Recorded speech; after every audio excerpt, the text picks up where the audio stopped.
एक समय की बात है जब धरती पर राजाओं की शक्ति बढ़ गई थी, लेकिन उनके हृदय से धर्म धीरे धीरे लुप्त हो रहा था।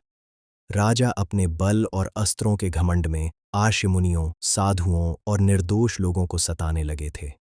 आश्रम उजड़ने लगे थे और न्याय की आवाज दबने लगी थी। जब अधर्म सीमा पार करने लगा, तब देवताओं ने भगवान विष्णु से प्रार्थना की, प्रभु, अब धर्म की रक्षा कीजिए। भगवान विष्णु ने उत्तर दिया, जब जब धर्म संकट में आता है, मैं स्वयं अवतार लेता हूं। घने जंगलों के बीच एक शांत और पवित्र आश्रम था।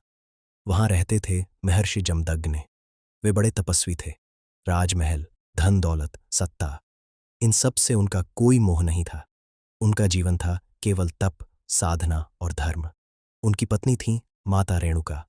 वे जन्म से राजकुमारी थीं, लेकिन विवाह के बाद उन्होंने सादा और संयमित जीवन अपनाया।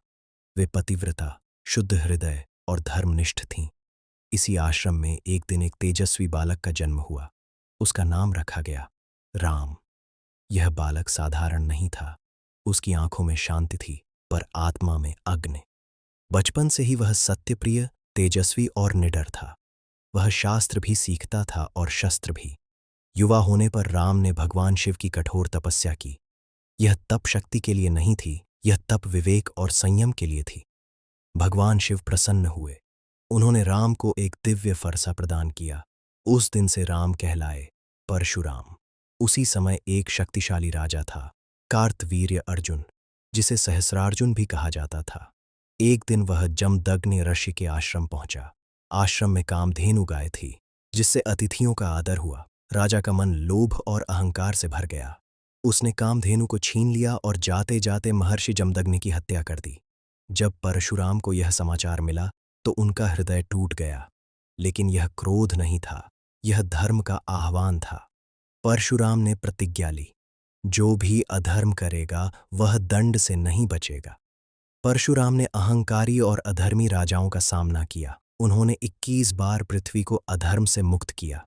यह प्रतिशोध नहीं था, यह धर्म की स्थापना थी। धरती पर फिर से शांति लौटी। आश्रम फिर से सुरक्षित हुए। सब कुछ पूर्ण होने के बाद परशुराम ने अपने शस्त्र त्याग दिए। उन्होंने फिर से तपस्या का मार्ग अपनाया, क्योंकि वे जानते थे धर्म केवल युद्ध से नहीं, संयम से स्थायी होता है। बाद में परशुराम का सामना भगवान श्री राम से हुआ। जब श्री राम ने विष्णु धनुष उठाया, परशुराम समझ गए राम स्वयं नारायण हैं। उन्होंने अपना तेज श्री राम को समर्पित कर दिया और वन की ओर चले गए। शास्त्रों में माना जाता है कि परशुराम चिरंजीवी हैं और कल के अवतार के गुरु होंगे।